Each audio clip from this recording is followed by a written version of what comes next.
Olá, meus irmãos, sejam bem-vindos a mais um Palavra Encarnada, nossa meditação diária a partir do Evangelho. O Evangelho de hoje, quarta-feira, dia 18 de outubro, está em Lucas, capítulo 10, versículos de 1 a 9. Celebramos hoje em comunhão com toda a igreja a festa de São Lucas Evangelista. E mais uma vez nós nos reunimos em nome do Pai, do Filho e do Espírito Santo. Amém. Vinde, Espírito Santo, vinde por meio da poderosa intercessão do Imaculado Coração de Maria, vossa amadíssima esposa. Vinde, Espírito Santo, vinde por meio da poderosa intercessão do Imaculado Coração de Maria, vossa amadíssima esposa. Vinde, Espírito Santo, vinde por meio da poderosa intercessão do Imaculado Coração de Maria, vossa amadíssima esposa. Diz o Evangelho de hoje. Naquele tempo, o Senhor escolheu outros 72 discípulos e os enviou 2 a 2, na sua frente, a toda a cidade e lugar aonde ele próprio devia ir. E dizia-lhes: a messe é grande, mas os trabalhadores são poucos. Por isso, pedi ao dono da messe que mande trabalhadores para a colheita. Eis que vos envio como cordeiros para o meio de lobos. Não leveis bolsa, nem sacola, nem sandálias, e não cumprimenteis ninguém pelo caminho. Em qualquer casa em que entrardes, dizei primeiro: a paz esteja nesta casa. Se ali morar um amigo da paz, a vossa paz repousará sobre ele. Se não, ela voltará para vós. Permanecei naquela mesma casa. Comei e bebei do que tiverem, porque o trabalhador merece o seu salário. Não passeis de casa em casa. Quando entrardes numa cidade e fordes bem recebidos, comei do que vos servirem. Curai os doentes que nela houver, e dizei ao povo: o reino de Deus está próximo de vós.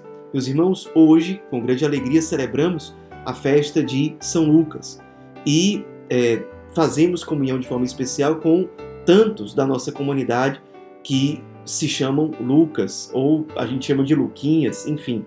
Nós sabemos que existem santos chamados de onomásticos. São santos que têm o mesmo nome da pessoa, né? Então, o meu santo onomástico é São Fernando.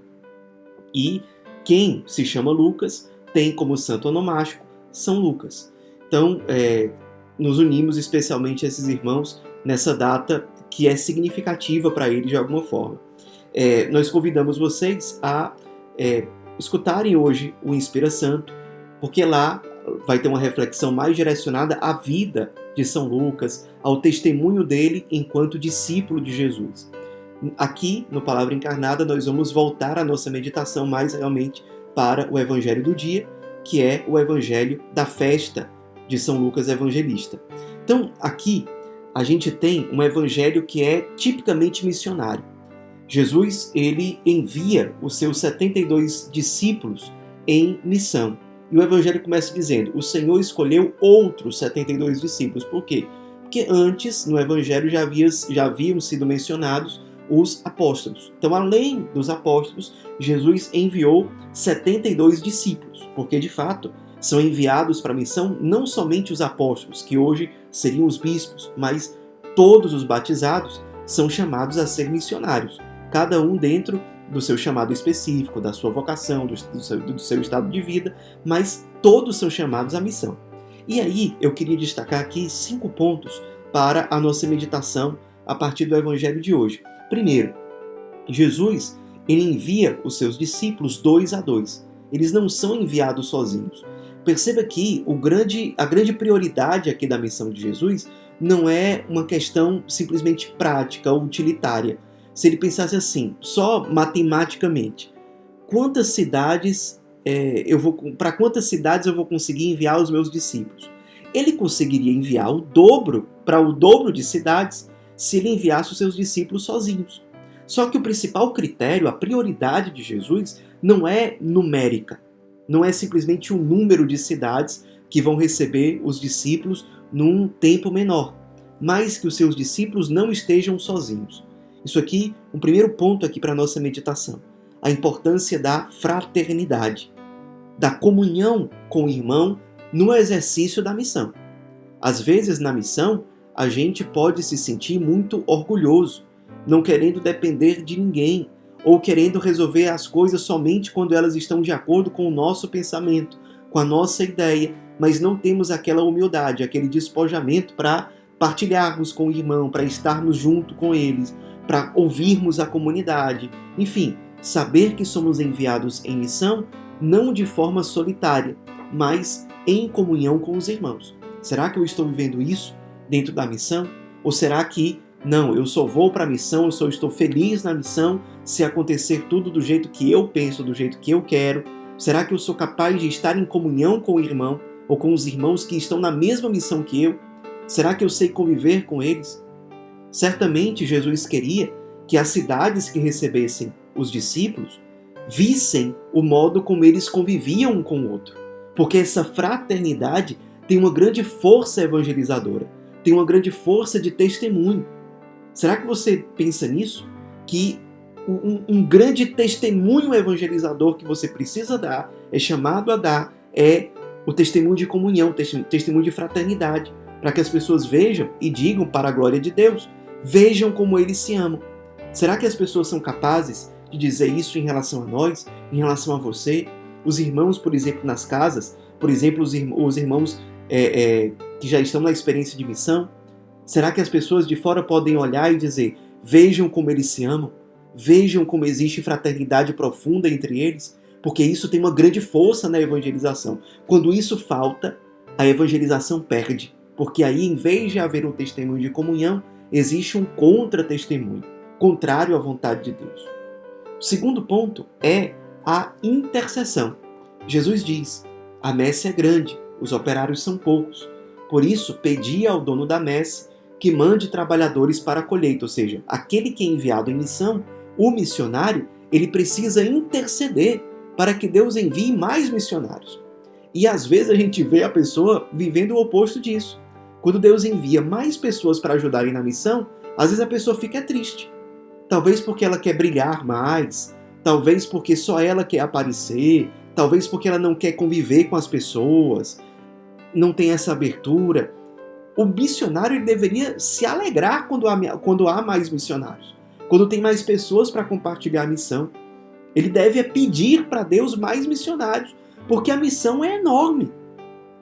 Não tem como a gente abarcar tudo sozinho. Nós não somos autossuficientes. Então nós precisamos sempre oferecer a Deus a nossa missão, colocar a oração junto com a missão e nessa oração, de forma especial, colocar a intercessão para que Deus envie mais missionários.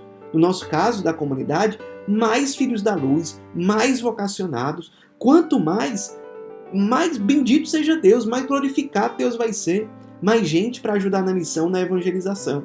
A intercessão faz parte da vida do missionário.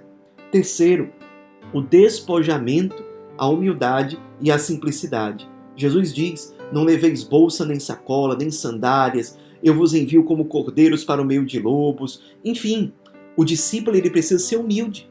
Por que é importante ele dizer que nos envia como cordeiros para o meio de lobos? Porque no meio da missão, nem sempre nós vamos encontrar reconhecimento, aplauso, agradecimento. Pelo contrário, às vezes vão ter lobos. E aí você vai desistir porque uma pessoa falou mal de você, porque uma pessoa criticou. Será que aquele que te enviou para a missão não tem mais força do que aquele que falou mal de você? Humildade. O centro da missão não é você, não é o seu ego, não é a sua vaidade. Então, e não levar nada para o caminho significa não ter apegos. Eu só vou se for para aquele lugar. Eu só vou se for junto com aquela pessoa. Eu só vou se for exatamente de acordo com a minha ideia. Não. O missionário precisa ser despojado. Em primeiro lugar, a vontade de Deus, o que Deus quer. Com despojamento, com humildade, com simplicidade. Sem ficar exigindo muitas coisas, mas simplicidade. Isso é importantíssimo para quem vai abraçar a missão. Quarto ponto. Deixar-se ser cuidado. Saber que na missão você não é autossuficiente. Onde é que a gente vê isso no Evangelho de hoje? Quando diz assim, permanecei naquela mesma casa, comei e bebei do que tiverem, porque o trabalhador merece o seu salário. Quando entrardes numa cidade, fordes bem recebidos, comei do que vos servirem. Ou seja, se permitam ser amados. Às vezes o cara que vai para a missão ele acha que é só ele que tem para dar. Isso é muito orgulho, é muita soberba. Não, ele precisa se deixar ser ajudado. E muitas vezes na missão, ele vai precisar de ajuda. Espiritualmente, inclusive, ele precisará ser alimentado por outros. Ele vai precisar parar para ouvir aquela formação, ouvir aquele testemunho, ouvir aquela partilha, como quem quer saciar a sua alma. E não pensando assim,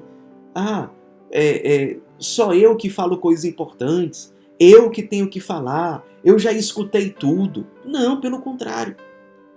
Na missão eu não sou autossuficiente. Aliás, essa soberba é o que vai matando o gosto pela missão. Não, é bom precisar de ajuda. Eu preciso de Deus e eu preciso dos irmãos. Eu preciso me permitir ser amado, cuidado, ajudado, formado e não achar que eu me basto. Não, nós não nos bastamos. Nós precisamos de Deus e nós precisamos dos irmãos. É importante nós termos essa noção, senão a missão não vai dar frutos. Senão nós vamos nos cansar e vamos acabar desistindo. Um segredo para a fidelidade é permitir-se ser cuidado. E o quinto ponto, colocar-se a serviço. Jesus diz no final do Evangelho, nessas casas em que os discípulos forem acolhidos, curai os doentes que nela houver, ou seja, cuidar daqueles que estão mais fragilizados, ser um instrumento de cura para eles. E anunciar o reino de Deus, Jesus diz, dizei ao povo, o reino de Deus está próximo de vós. Servir e anunciar. Estar numa posição de serviço e não numa posição de querer ter o ego massageado, de querer ser aplaudido. Não, servir. Especialmente aqueles que naquele lugar estão mais debilitados, estão mais necessitados. E a todos anunciar o reino de Deus. Anunciar não a mim, anunciar não a minha ideia, anunciar não o meu desejo, mas anunciar o reino de Deus. É o reinado dele. É ele que está no centro. Não é o meu reinado, é o reinado dele. Eu estou a serviço dele. É ele que precisa aparecer. E aparecer, sobretudo, no anúncio que eu faço com a minha própria vida. Mais do que um anúncio com as palavras. A minha vida precisa ser uma expressão do ressuscitado. Esse testemunho fala mais do que qualquer outra coisa. Que nós, como missionários, nesse dia de São Lucas, peçamos a Deus a graça de viver todas essas realidades. Na missão, uma profunda fraternidade, uma profunda oração e intercessão, profundo despojamento, simplicidade e humildade. Quarto, deixar-me ser cuidado, saber que eu não sou autossuficiente. E 5, a alegria de servir, especialmente os mais debilitados, e anunciar o reino de Deus, porque é Ele que precisa estar no centro. Que a Virgem Maria interceda por nós. Ave Maria, cheia de graça, o Senhor é convosco. Bendita sois vós entre as mulheres, e bendito é o fruto do vosso ventre, Jesus. Santa Maria, Mãe de Deus, rogai por nós, pecadores, agora e na hora de nossa morte. Amém. Em nome do Pai, do Filho e do Espírito Santo. Amém.